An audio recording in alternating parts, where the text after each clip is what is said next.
السلام عليكم ورحمة الله.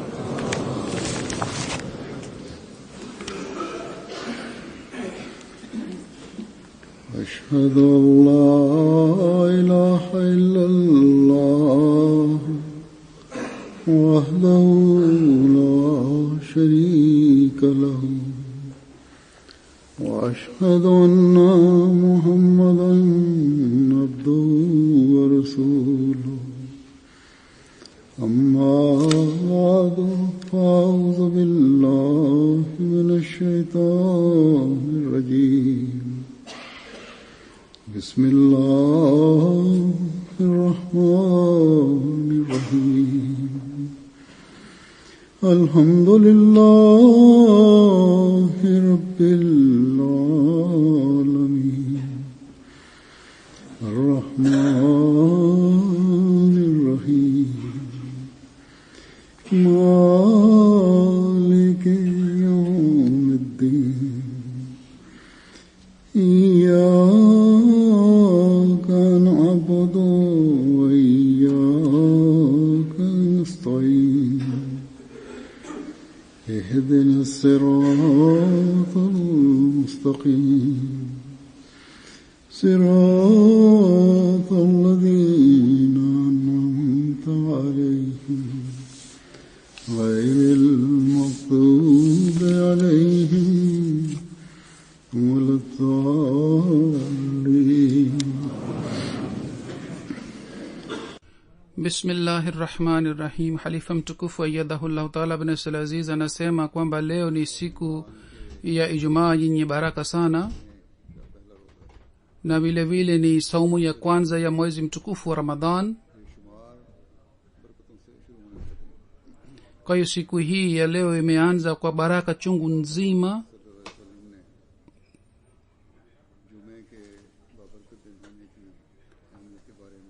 Mtume sallallahu alaihi wasallam alitoa bishara kuhusu siku ya Ijumaa kwamba siku hii ya Ijumaa ni yenye baraka sana, kwa sababu ndani yake kuna wakati ambamo mtu akimwomba Mwenyezi Mungu, Mungu anapokea maombi yake.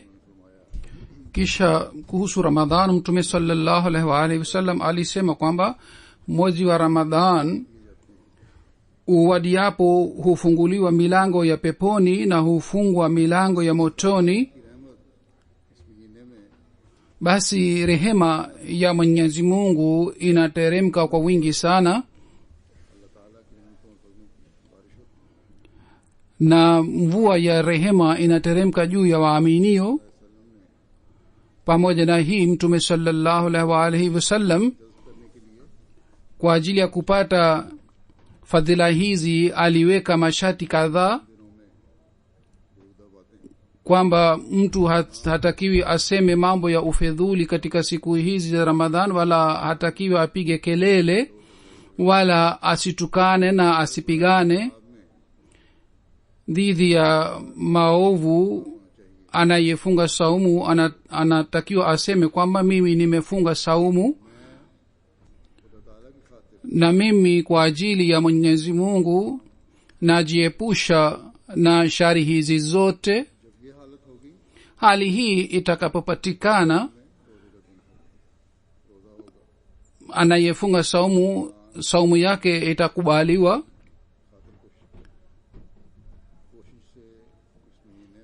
Kwamba mtu kwa kufanya juhudi kwa ajili ya Mwenyezi Mungu katika mwezi huu, mtu huyo ataishi sawa na amri za Mwenyezi Mungu. Kisha kuhusu kitu hiki kwamba umuhimu wa Ramadhani nini na nani anatakiwa afunge saumu na namna gani saumu inatakiwa ifungwe na masharti yake ni nini, Mwenyezi Mungu ameeleza mada hii pamoja na kupokelewa kwa maombi hivi. Alisema, waiza saalaka ibadi anni fa inni qarib ujibu da'wata da'i iza da'ani falyastajibu li walyu'minu bi la'allahum yarshudun. Yani, na watu wangu watakapokuuliza juu yangu, basi hakika mimi nipo karibu, naitika maombi ya mwombaji anaponiomba, basi waniitikie na waniamini ili wapate kuongoka.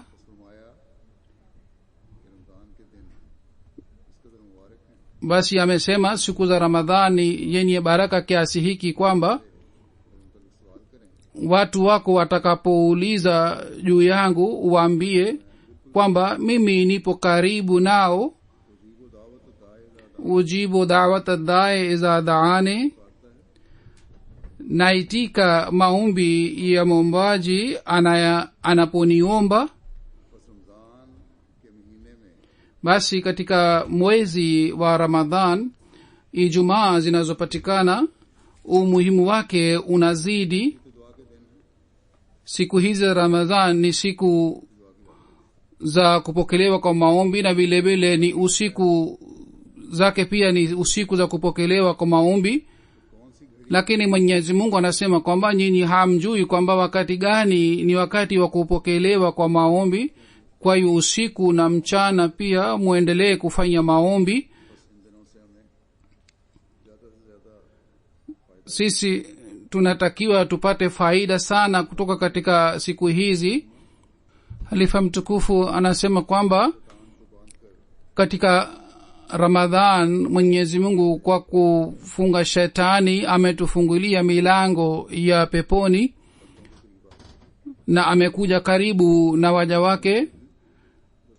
Kisha kutoka katika Ijumaa za Ramadhan pia tunatakiwa tuchukue faida, lakini dua ambayo ni muhimu inayotakiwa ifanywe katika siku hizi za Ramadhan, kwamba mtu kwa unyenyekevu sana na kwa imani sana afanye dua hii kwamba Mola wangu, si katika Ramadhan tu bali katika siku za kawaida pia uniingize pamoja na wale watu ambao maombi yao yanakubaliwa usiku na mchana, ili Ramadhan ilete mabadiliko mazuri na iweze kutuongoza katika njia za uchamungu, na mimi niwe miongoni mwa wale waliongoka. Hazur anasema kwamba Mwenyezi Mungu katika aya zilizopo kabla ya aya hii niliyosoma alisema kwamba saumu imelazimishwa na ililazimishwa juu ya watu wa kabla pia. Mradi wake si hii kwamba kwa sababu mataifa ya zamani yalikuwa yakifunga kwa nyinyi pia mnalazimika kufunga saumu, bali maana yake ni hii iliyosema katika mwisho wa aya hii kwamba la'allakum tattaqun, mnalazimika kufunga saumu ili mche Mwenyezi Mungu na mujiepushe na makosa na udhaifu wa kiroho na kimwili. Katika aya hii niliyosoma mbele yenu katika mwisho wa aya hii Mwenyezi Mungu amesema la'allahum yarshudun, ili mupate kuongoka. Neno hili rushd maana yake ni njia iliyonyoka na kitendo kizuri na njia ya mwongozo na hulka njema na ubalehe wa akili na ufahamu na kutumia njia iliyonyoka vizuri, na kisha kuendelea na hali hii daima dawamu. Basi mtu anapoinama mbele ya Mwenyezi Mungu kwa kuwa na imani halisi, yeye katika hali hii anaona maombi yake yanapokelewa. Vile vile kwa kufuata ucha Mungu anaendelea kuimarika katika imani yake na yakini yake.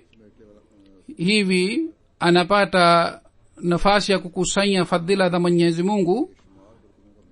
Basi Ramadhan ni mwezi wa baraka chungu mzima, na baraka hizi wanapata wale wanaokubali amri za Mwenyezi Mungu na wanapata maendeleo katika imani. Ikiwa anakuwa na nia hii kwamba katika Ramadhan aswali swala za Ijumaa bila kukosa, lakini baadaye hata kama yeye haswali swala ya Ijumaa, hii si kukubali amri ya Mwenyezi Mungu, na vile vile ni dalili ya kuonyesha udhaifu katika imani. Ikiwa hali hii inapatikana,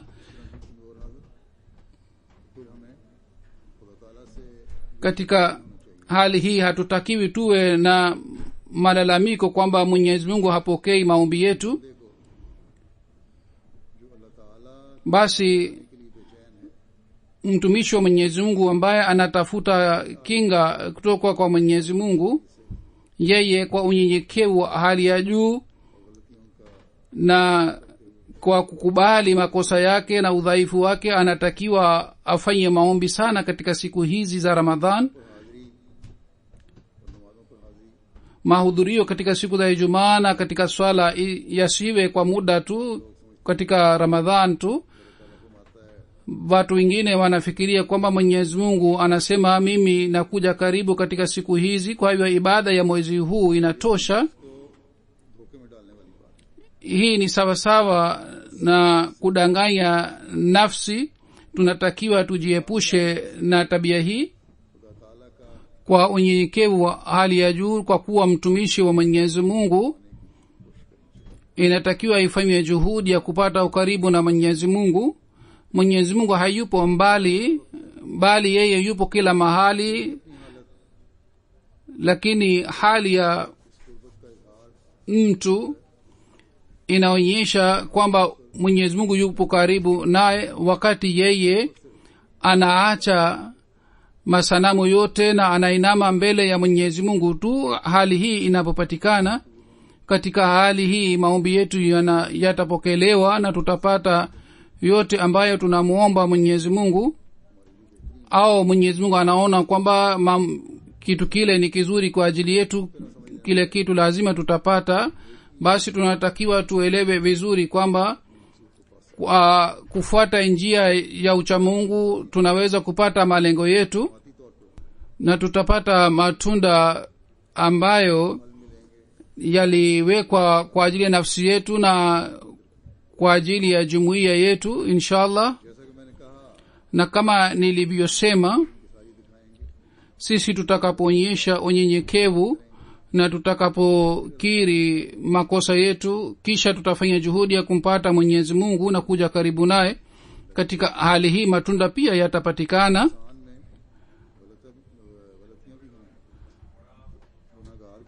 Hata kama mtu anafanya makosa na yeye ni mwenye dhambi na alifanya makosa, lakini madamu hofu ya Mwenyezi Mungu inakuwa moyoni mwake na aendelee kukubali makosa yake na dhambi zake na awe na ucha Mungu moyoni mwake, katika hali hii Mwenyezi Mungu anaendelea kufunika dhambi zake. Hatimaye Mwenyezi Mungu anampatia nafasi ya kutubu kweli kweli. Basi katika siku hizi tunatakiwa tufanye maombi kwa ajili yetu, kwa ajili ya jamaa zetu, kwa ajili ya wanajumuiya. Tunatakiwa tufanye dua hii kwamba kila mmoja wetu apate ucha Mungu. Sisi tutakapoombeana kwa moyo safi katika hali hii, malaika pia watashiriki katika maombi yetu na sisi tutaona baraka za Mwenyezi Mungu, tutashuhudia baraka za Mwenyezi Mungu katika hali hii. Halifa mtukufu anasema kwamba ucha Mungu ni nini? Ucha Mungu ni hofu ya Mwenyezi Mungu. Maadamu tutakapokuwa na hofu ya Mwenyezi Mungu, Mwenyezi Mungu ataendelea kufunika makosa yetu na dhambi zetu na sisi tutakuwa katika ulinzi wake. Isipokuwa sisi tunafanya madhambi kwa ujasiri, isije itokee hivi na hofu ya Mwenyezi Mungu itoke moyoni mwetu. Lakini ikiwa kwa sababu ya makosa yetu tunafanya dhambi, kisha tunakuwa na hofu ya Mwenyezi Mungu baada ya kosa lile na tunamwogopa Mwenyezi Mungu. Katika hali hii Mwenyezi Mungu ni msamehevu, mrehemevu. Maana ya hofu ya Mwenyezi Mungu kwa hakika ni mapenzi ya Mwenyezi Mungu.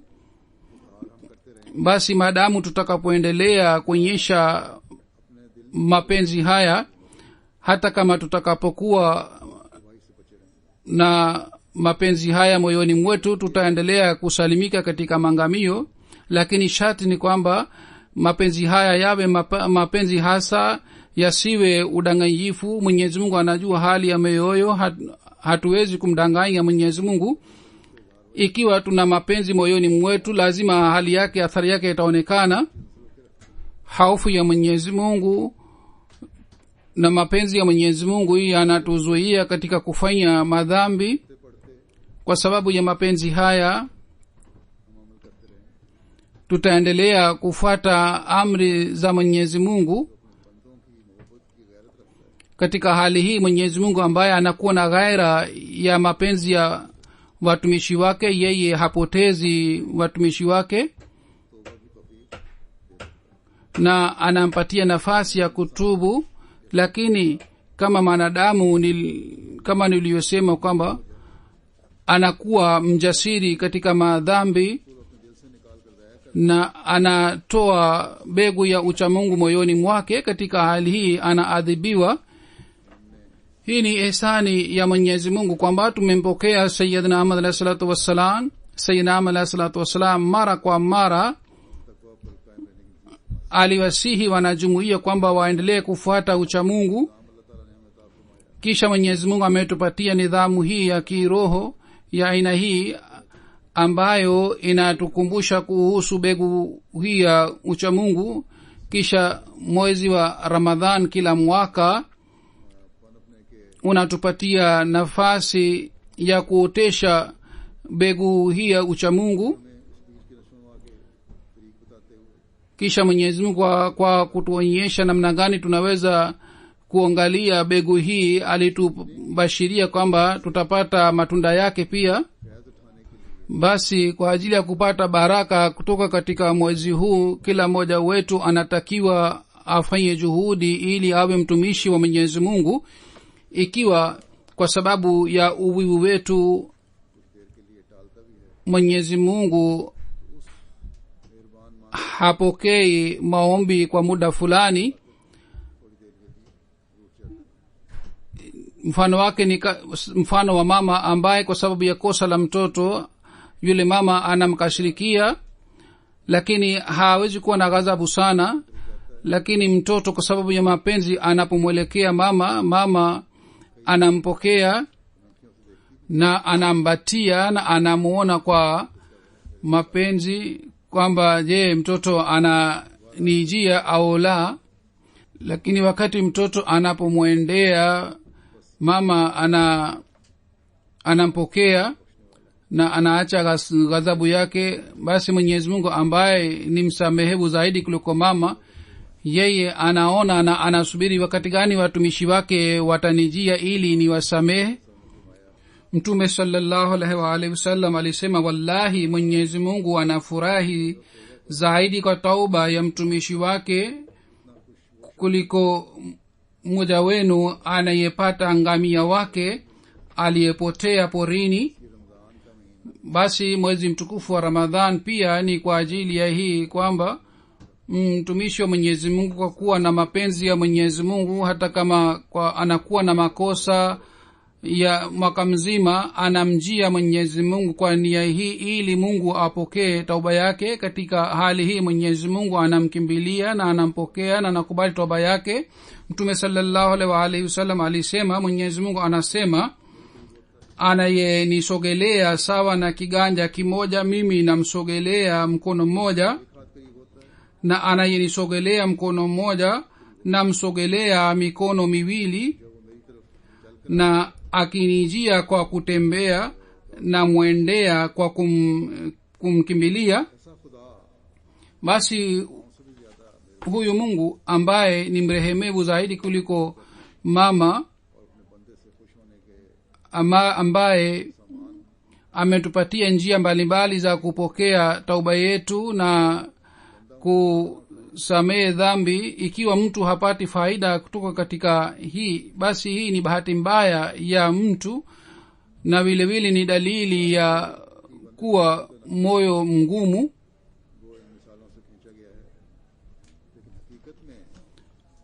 Hali ya rehema ya Mwenyezi Mungu imeelezwa kwa kueleza mifano hii, lakini rehema ya Mwenyezi Mungu ni juu ya mifano hii, ni kubwa zaidi kuliko mifano hii. Jinsi Mwenyezi Mungu anasamehe, sisi hatuwezi kueleza hali ya msamaha wake.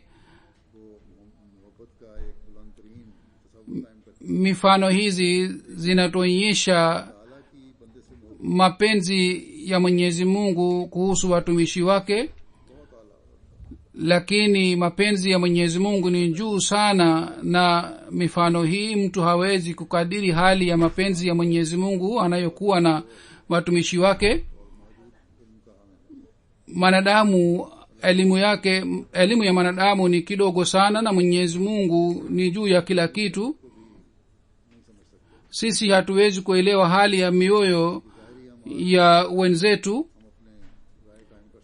kwa kuona amali za watu, tunaeleza rai yetu, lakini mtu anakuwa na mapenzi ya aina gani moyoni mwake, hii si rahisi kujua. Sisi hatuwezi kujua hali yake. Hazrat Muslim Maud radhiyallahu ta'ala anhu,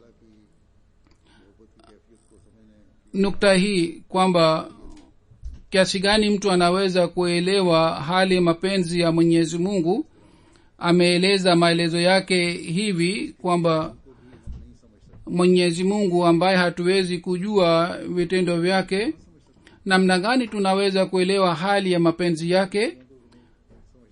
Yani sisi hatuwezi kuelewa vitu vyake vya kidhahiri, basi mapenzi yake tunawezaje kuelewa? Halifa mtukufu anasema kwamba kama niliyosema kwamba sisi hatuwezi kupiga hesabu ya mapenzi ya Mwenyezi Mungu, lakini kwa kueleza mifano mbalimbali hali ya mapenzi yake inaelezwa.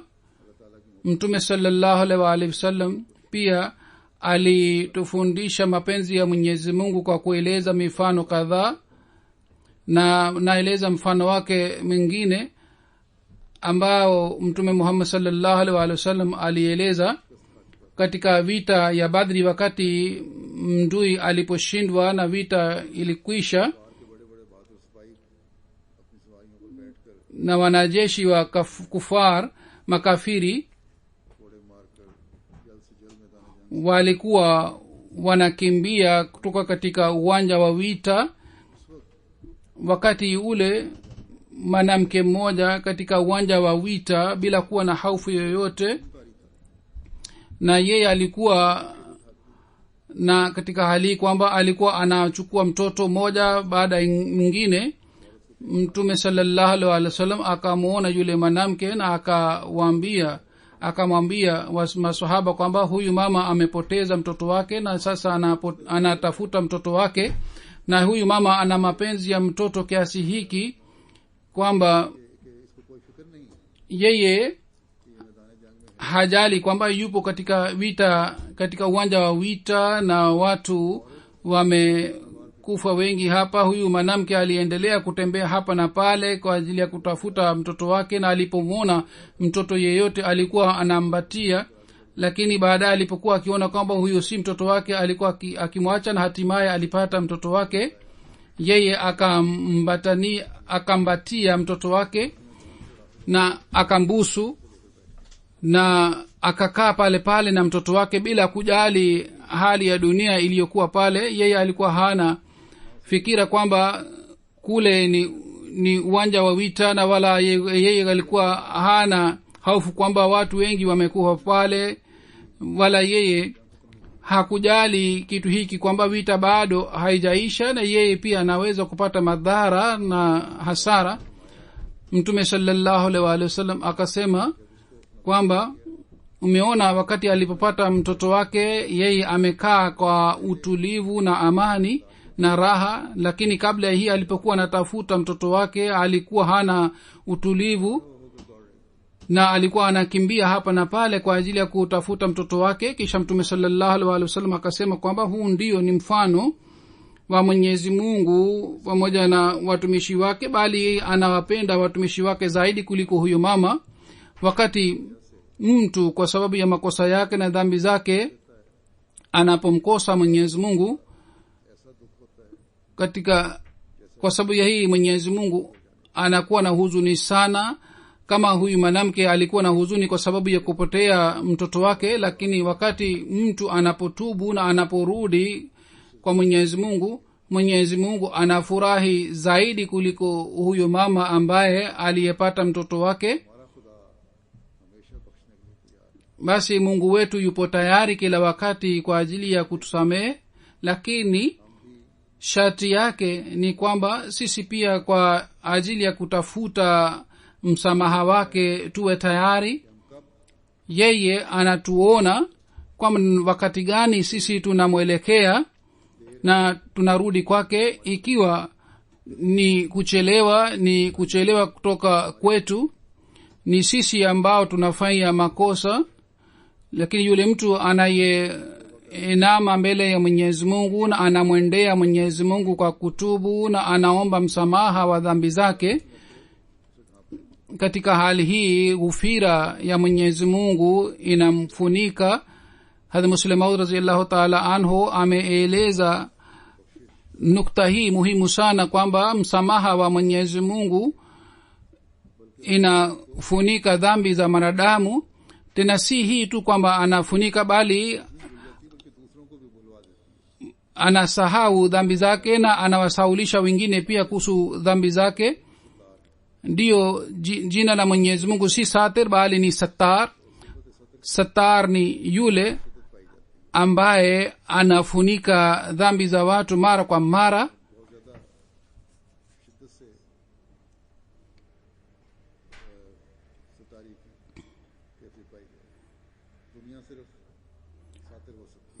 Dunia inaweza kuwa satir, yani inaweza tokea hivi kwamba mtu labda anajua kuhusu makosa ya mtu mwingine lakini asieleze mbele ya wengine, yani asitiri.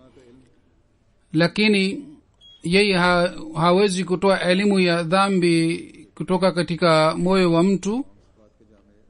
Lakini Mwenyezi Mungu ana sifa njema zote. Kuhusu sifa hii Mwenyezi Mungu amesema, mimi si satir bali ni Sattar, yani si hii tu kwamba mimi nasamehe dhambi za watu, bali kutoka katika kumbukumbu la watu pia mimi nafuta dhambi, na watu hawakumbuki kuhusu zile dhambi, na watu hawakumbuki kwamba mtu fulani wakati fulani alifanya dhambi. Ikiwa Mungu asingekuwa Sattar, basi kwa ajili ya mwenye dhambi mtu asingepata amani huko peponi. Kila mtu angepomuona angesema kwamba alifanya dhambi.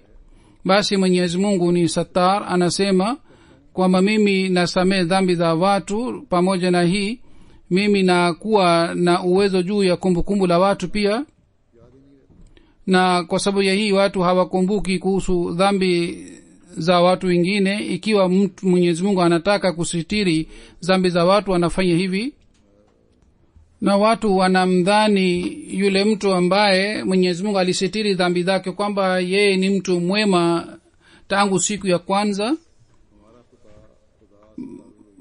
Basi Mungu wetu ni Sattarul Uyub na vile vile ni Ghafaru Zunub, yani yeye anasamehe dhambi zetu bali anatupatia heshima iliyopotea,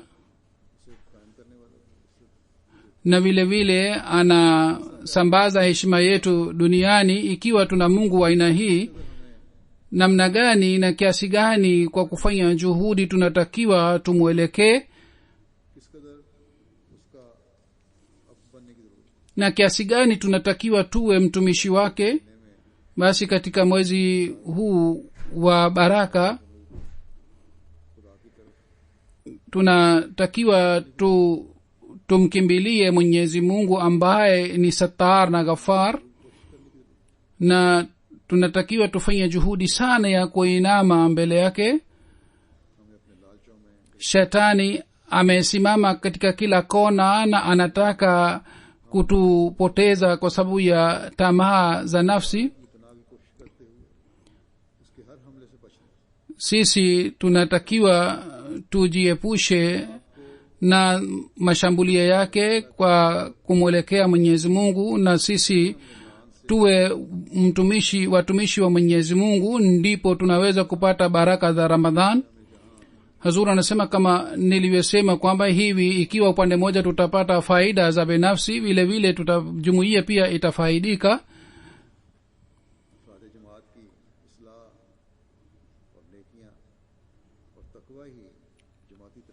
Kurekebika kwa wanajumuiya na uchamungu wao ni dalili ya maendeleo ya jumuiya. Kadiri tutakapopata ukaribu na Mwenyezi Mungu sawa na ile hali kwa kupata fadhila za Mwenyezi Mungu, tutaendelea kupata maendeleo ya jumuiya. Tunajua Sayyidina Alayhi Salatu Wasalam alisema kwamba ushindi wangu na maendeleo yangu yatakuwa kwa kupitia maombi.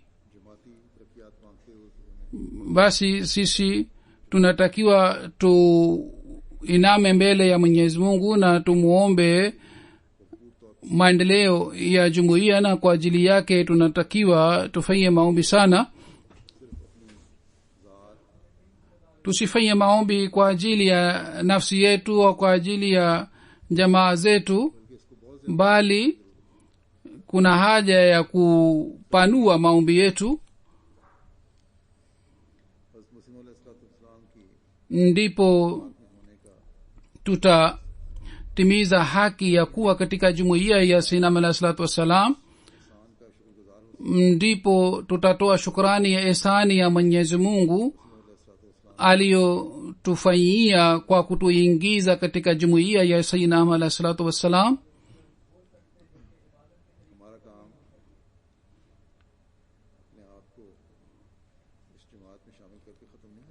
Kazi yetu haikuisha kwa sababu ya kujiunga na jumuiya hii. Baada ya kufanya bayat hii haitoshi kwamba tumeshafanya bayat, bali Mwenyezi Mungu ametupatia jukumu kubwa sana. Kwa ajili ya kutimiza jukumu hili, Sayyidina Ahmad alayhi salatu wassalam alikumbusha jumuiya kwamba ifanye maombi sana, ili sisi tuwe wasaidizi katika maendeleo ya jumuiya. Sisi ni wanyenyekevu na wadhaifu, tunakubali na tunakiri makosa yetu na madhambi zetu, lakini kwa kuwa na hali hii yote na kwa kuwa na hayo yote, sisi ni wale ambao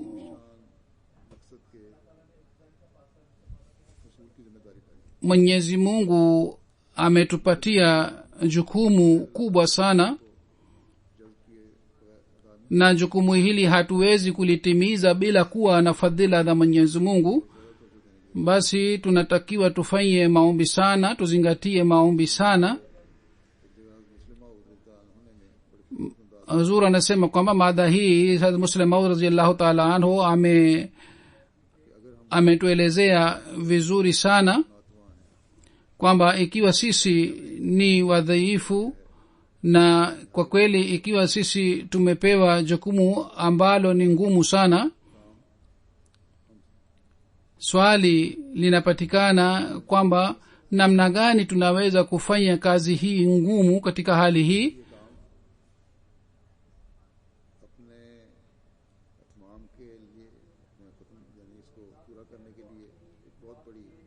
Kwa ajili ya kutimiza kazi hii tunahitaji nguvu sana, lakini sisi ni wadhaifu. Basi katika mambo mawili tunalazimika kukubali jambo moja. La kwanza ni kwamba tukubali kwamba katika madai yetu haya mawili, dai moja si sahihi, yani madai yetu kwamba sisi ni wanyenyekevu si sahihi, au madai yetu haya kwamba kazi hii ni ngumu, madai haya si sahihi. Ikiwa madai haya yote ni sahihi, katika hali hii tunalazimika kukubali kwamba Mwenyezi Mungu kwa kuwa na hali yetu hii alitupatia fadhila zake na njia za kufanya kazi hii.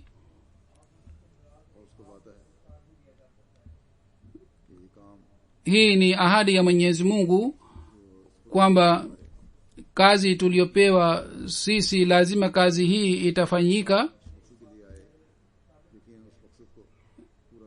na lengo kwalo Sayyidina alayhi salatu wasalam alikuja, lengo lile litatimia. Lazima Mwenyezi Mungu atatimiza lengo lile, na Islam na Ahmadiyya jumuiya itapata ushindi duniani inshallah, na hakuna shaka ndani yake hata kidogo. Basi kwa ajili ya kupata lengo hili alitufundisha njia ya maombi.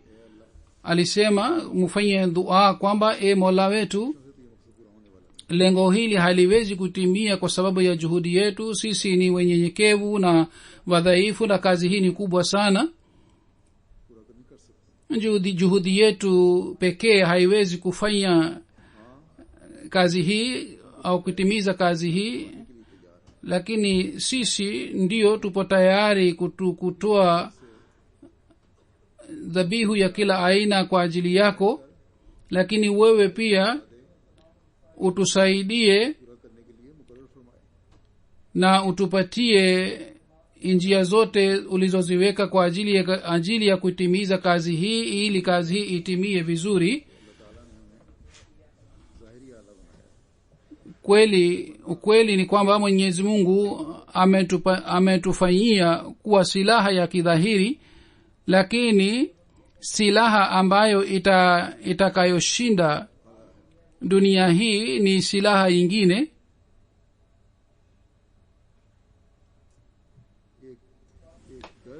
Lakini kwa ajili ya kupata ushindi huu tunatakiwa tuwe na hamu sana na shauku sana, na hamu hii inatakiwa itoke katika mioyo yetu katika sura ya maombi. Hazrat Muslim Maud radhiyallahu ta'ala anhu ametoa mfano mmoja. Amesema mfano wetu ni sawa na mfano ule wakati Mtume Muhammad sallallahu alaihi wasallam siku ya Badri alitupa mawe, na Mwenyezi Mungu anasema wa ma ramaita idha ramaita walakin Allah rama, yani hukutupa wewe ulipotupa, walakini Mwenyezi Mungu ndiye aliyetupa.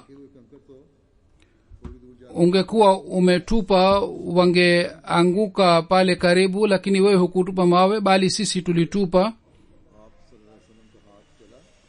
Lakini mkono wa Mtume Muhammad sallallahu alaihi wasallam ulitupa mawe, na pale Mungu anasema kwamba mimi nilileta hewa kali sana, na kwa sababu ya hewa kali ilitupa mawe mamilioni na mamilioni, na yakapiga macho ya makafiri, na kwa sababu ya hii hawakuweza kuona. Ilmuradi nyuma ya yale mawe madogo ilikuwa nguvu ya Mwenyezi Mungu. Basi sisi pia ni sawa na mawe ya Badri ambayo yalichukuliwa na mkono wa Mtume Muhammad sallallahu alaihi wasallam, na yalitupwa upande wa makafiri, na yale mawe yalifanya makafiri kuwa vipofu,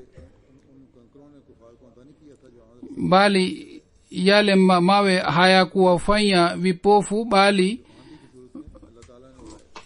mawe yaliyoletwa na Mwenyezi Mungu katika sura ya hewa, yale mawe yaliwafanya kuwa vipofu.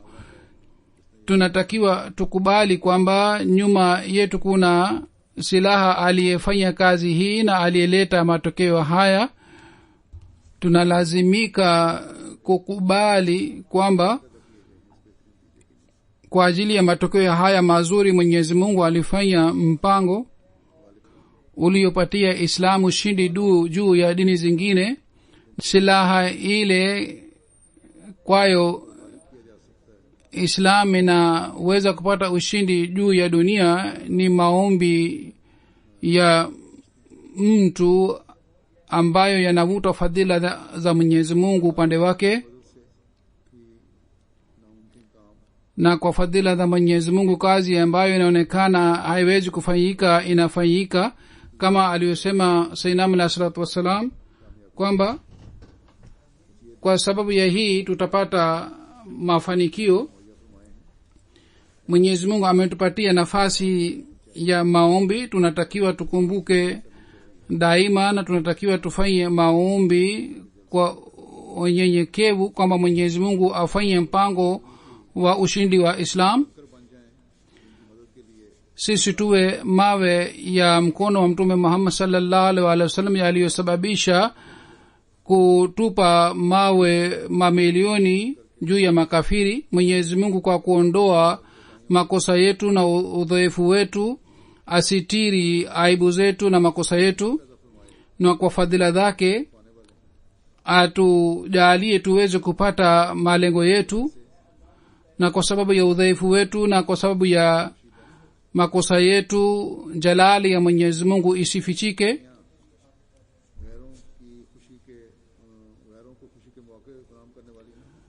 Na kwa sababu ya makosa yetu na udhaifu wetu maadui wetu wasipate furaha, bali Mwenyezi Mungu kwa ajili ya kuonyesha jalali yake atie nguvu katika mikono yetu ambayo inatakiwa kwa ajili ya kutimiza kazi hii. Basi katika siku hizi mfanye maombi sana kwa ajili yenu na kwa ajili ya wenzenu pia, na kwa ajili ya maendeleo ya jumuiya pia, na vile vile kwa ajili ya maangamio ya maadui pia, na vile vile kwa ajili ya kudhihirika kwa shani na jalali ya Mwenyezi Mungu pia mfanye maombi.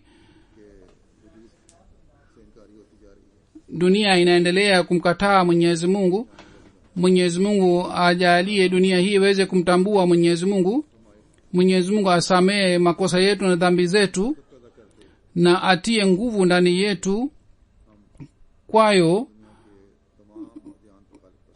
tuweze kushindisha Islam juu ya dini zingine zote, na kila mmoja wetu awe mtumishi haswa wa Islam, na tamaa za dunia zisiwe thamani yoyote mbele yetu. Mioyo yetu ijae kwa jazba hii na kwa shauku hii kwamba sisi kwa ajili ya kushindisha Islam tutatumia uwezo wetu wote na nguvu yetu yote. Mwenyezi Mungu atie nguvu katika vitendo vyetu ya aina hii kwamba nguvu ya maadui isiwe na nguvu yoyote mbele yetu. Mwenyezi Mungu asamee makosa yetu na sisi tuyachukie makosa na tusivunje amri za Mwenyezi Mungu. Tuwe miongoni mwa wale kwao Mwenyezi Mungu amesema kwamba muulete imani kamili juu yangu. Sisi tupende mema na ucha Mungu upatikane ndani ya mioyo yetu, na mapenzi ya Mwenyezi Mungu yawe chakula chetu. Kila kitendo chetu, amali yetu na kila kauli yetu iwe sawa na ridhaa ya Mwenyezi Mungu, ili wakati tutakapokwenda mbele yake yeye aweze kutupatia ridhaa yake. Mwenyezi Mungu ajalie kwamba Ramadhani hii kwa kweli kweli aweze kutupatia mambo haya yote. Amin.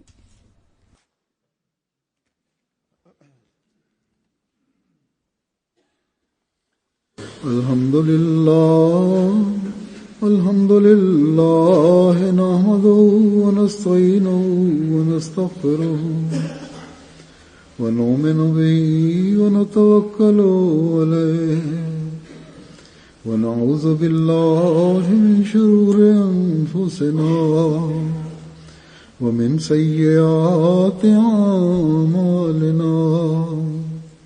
من يهده الله فلا مضل له ومن يضلل فلا هادي له ونشهد أن لا إله إلا الله ونشهد أن محمدا عبده ورسوله. عباد الله رحمكم الله إن الله يأمر بالعدل والإحسان وإيتاء ذي القربى وينهى عن الفحشاء والمنكر والبغي يعظكم لعلكم تذكرون اذكروا الله يذكركم وادعوه يستجب لكم ولذكر الله أكبر